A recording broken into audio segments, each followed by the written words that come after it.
श्यामलाल, तुम मेरी दौलत देखकर हैरान रह जाओगे। मेरे पास सोने चांदी के गहनों के अलावा बैंक में रुपया भरा पड़ा है। अगर मैं खुलकर खर्च करूं तो भी आगे आने वाली पीढ़ी के लिए कम ना होगा। तुम मेरी हैसियत का मुकाबला नहीं कर सकोगे, क्योंकि तुम्हारी कोई हैसियत ही नहीं है। श्यामलाल सिर नीचा किए मन ही मन मुस्कुराता रहा। वह सोचने लगा, मुकेश, ओबेरॉय अचानक ऐसी बातें क्यों कह रहे हैं? श्यामलाल, मैं चाहूं तो अपनी इकलौती बेटी पूजा को सोने चांदी के गहने से लाद कर किसी ऊंचे करोड़पति के यहां उसके लड़के से ब्याह दूं, लेकिन जानबूझकर फटे बोरे में पैबंद लगा रहा हूं, क्योंकि तुम्हारा बेटा रोहन मुझे पसंद आ गया है, जो अभी ग्रेजुएशन ही कर रहा है। मेरी दूर तक पहुंच है। तुम्हारा बेटा जहां भी नौकरी करना चाहेगा लगवा दूंगा। तुम तो उसकी जिंदगी भर कोई मदद नहीं कर पाओगे। तुम जितना दहेज मांगोगे उससे दोगुना तिगुना मिलेगा। थोड़ी देर बाद कुछ सोचकर मुकेश ओबेरॉय आगे बोले, क्या सोचा है तुमने श्यामलाल? मेरी बेटी खूबसूरत है, पढ़ी लिखी है, जवान है। इससे बढ़कर तुम्हारे बेटे को क्या चाहिए? वैसे मैंने तुम्हारे बेटे को अभी तक देखा नहीं है। वह तो मेरा मुनीम कल्लू इतनी ज्यादा तारीफ करने लगा, इसीलिए तुमको बुलाया। मैं चाहूंगा कि 2 से 4 दिन बाद उसे यहां लेकर आओ।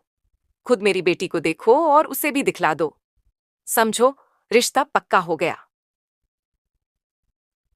आप बहुत बड़े आदमी हैं सेठ जी।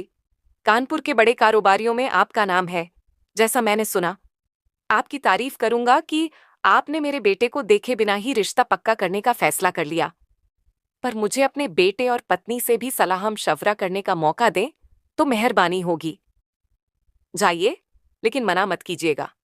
मेरी ओर से 2,000 रुपए का नजराना लेते जाइए। मुकेश ओबेरॉय कुटिल हंसी हंस दिए। गंभीरपुर गांव पहुंचकर श्यामलाल ने मुकेश ओबेरॉय की लच्छेदार बातें अपनी पत्नी रूपवती को सुनाईं। वह बहुत खुश हुई, मानो उसके छोटे से मामूली मकान में पैसों की बरसात अचानक होने वाली हो। जब रूपवती ने अपने बेटे रोहन के मन को टटोलना चाहा तो वह बिगड़ गया। पैसे के लालच ने आपको इतना मजबूर कर दिया कि आप मेरी पढ़ाई बंद कराने पर उतारू हो गए। पढ़ाई पूरी करने के बाद मेरी जो कमाई होगी उस पर पूरा हक आपका ही तो होगा। आपके लिए जल्दी दुल्हन लाकर मैं अपना भविष्य खराब नहीं करना चाहूंगा, ने अपना फैसला सुनाते हुए कहा। इतने पैसे वाले आदमी की इकलौती बेटी तुम्हें ढूंढने पर भी नहीं मिलेगी। तुम मुझे सौतेली मां समझते रहो, लेकिन मैं तो तुम्हें अपने छोटे लड़के कपिल और बेटी नैना से भी ज्यादा समझती हूं। तुम्हारा गरीब बाप मुझे एक अच्छी साड़ी नहीं खरीद सका, सोने की जंजीर नहीं दे सका, खाने के लाले पड़े रहते हैं। तुम्हारी पढ़ाई में ही सारा पैसा खर्च कर देता रहा है। कभी सोचा है कि मैं घर कैसे चला रही हूं? अमीर की बेटी यहां आकर सोना बरसाएगी तो सभी का भला हो जाएगा, रूपवती ने रोहन को समझाया। श्यामलाल की पहली औरत मर चुकी थी। उसने दूसरी शादी रूपवती से रचाई थी, जिससे 2 बच्चे हुए थे। बेटा, एक बार चलकर उस लड़की को देख तो लो। पसंद आए तो हाँ कर देना। मैं मुकेश ओबेरॉय के यहाँ रिश्ता मांगने नहीं गया था, बल्कि उन्होंने खुद बुलाया था। अगर उनकी लड़की हमारी बहू बनने लायक है तो घर में आने वाली लक्ष्मी को ठुकराया नहीं जाता। श्यामलाल ने अपने बेटे रोहन को समझाते हुए कहा। आप लोग समझते क्यों नहीं? मेरी पढ़ाई रुक जाएगी तब क्या होगा? आजकल नौकरी भी इतनी जल्दी नहीं मिलती। आपको धन दौलत मिली तो कितने दिन तक उसे इस्तेमाल कर पाएंगे?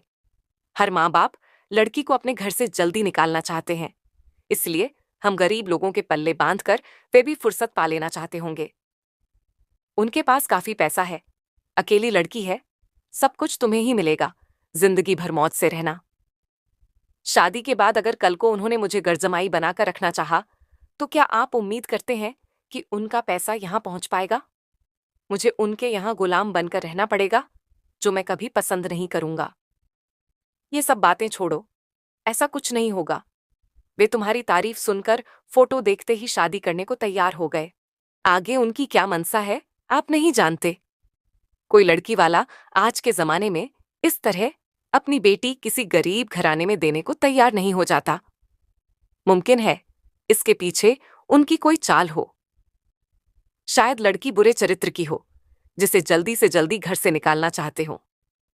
आपको पहले उन सब बातों का पता लगा लेना चाहिए।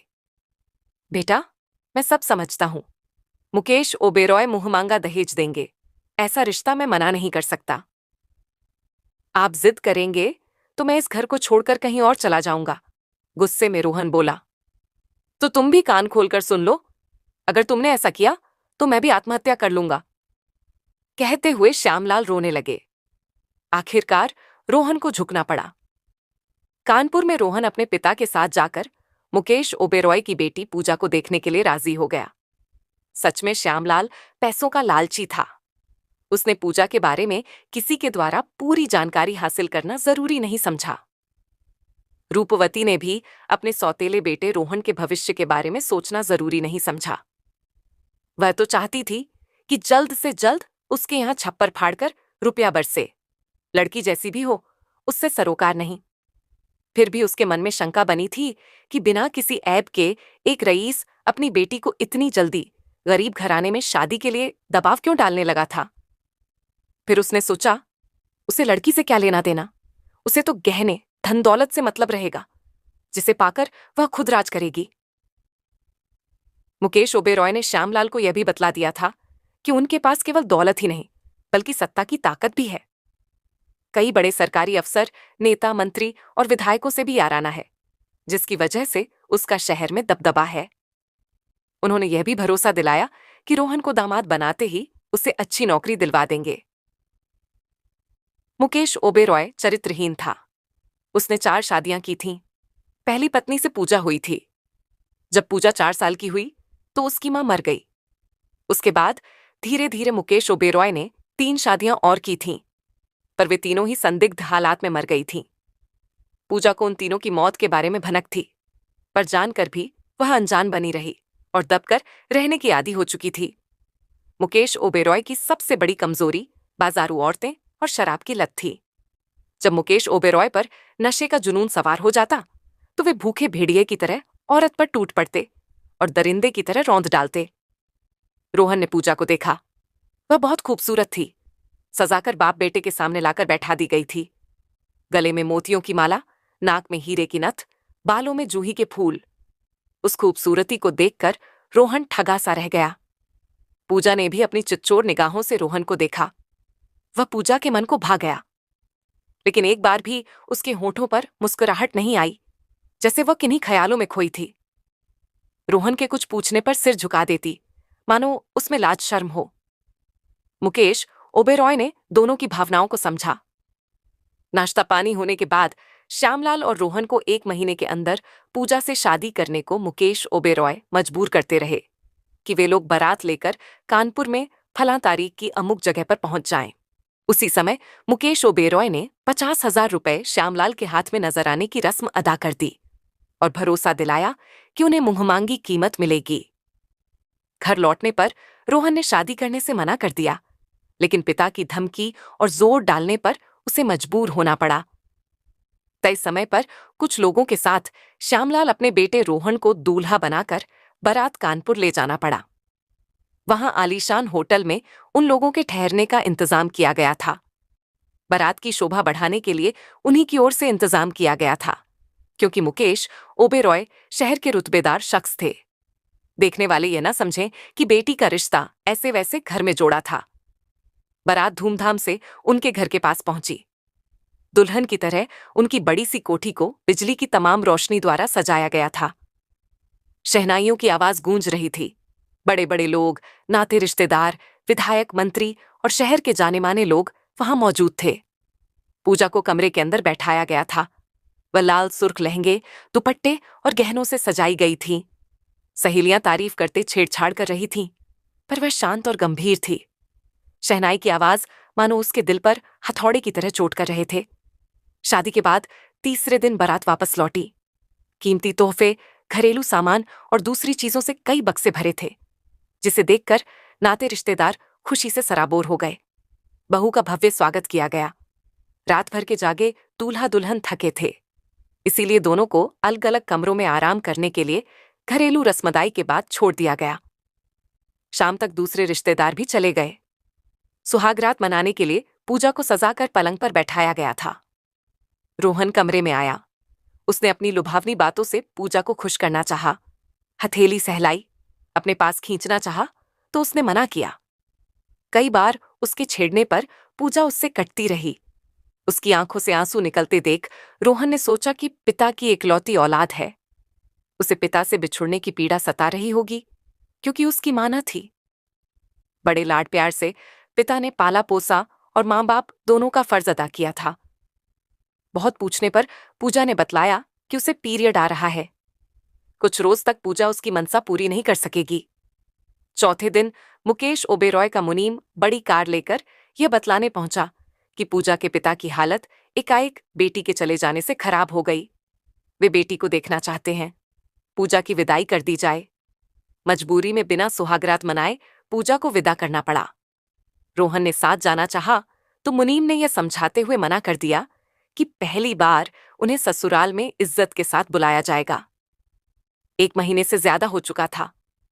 पूजा को वापस भेजने के लिए श्यामलाल गुजारिश करते रहे, पर मुकेश ओबेरॉय ने अपनी बीमारी की बात कहकर मना कर दिया।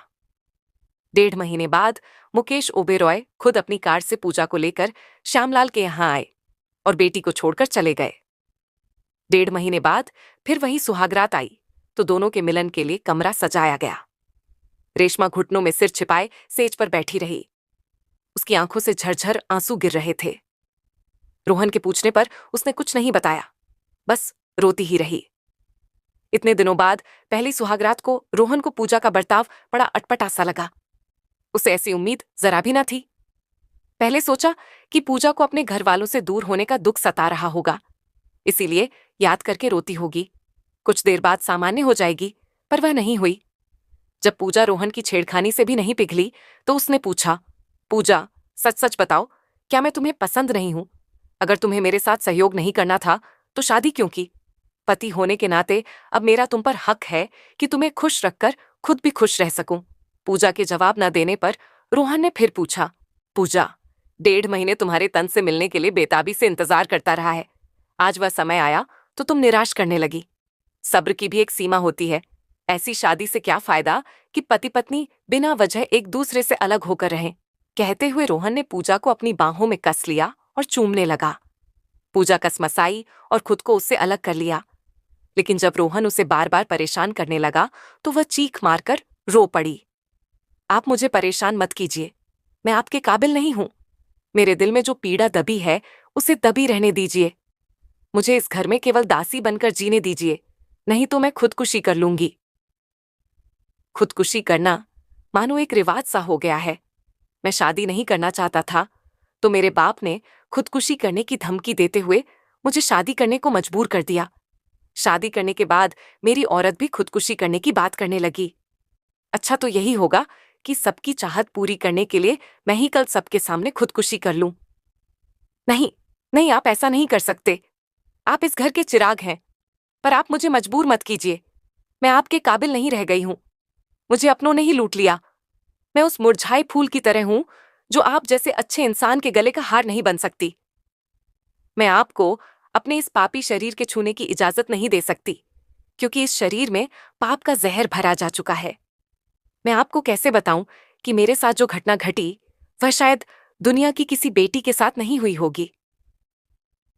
ऐसी शर्मनाक घटना को बताने से पहले मैं मर जाना बेहतर समझूंगी। मुझे मरने भी नहीं दिया गया। 2 बार खुदकुशी करने की कोशिश की, पर बचा ली गई। मानो मौत भी मुझे जीने के लिए तड़पाती छोड़ गई। उफ, कितना बुरा दिन था वह, जब मैं आजाद होकर अंगड़ाई भी न ले सकी और किसी की बदनीयती का शिकार बन गई। इतना कहकर पूजा देर तक रोती रही। रोहन ने उसे रोने से नहीं रोका। अपनी आप बीती सुनाते सुनाते वह पलंग पर ही बेहोश होकर गिर पड़ी। रोहन ने पूजा के मुंह पर पानी के छींटे मारे।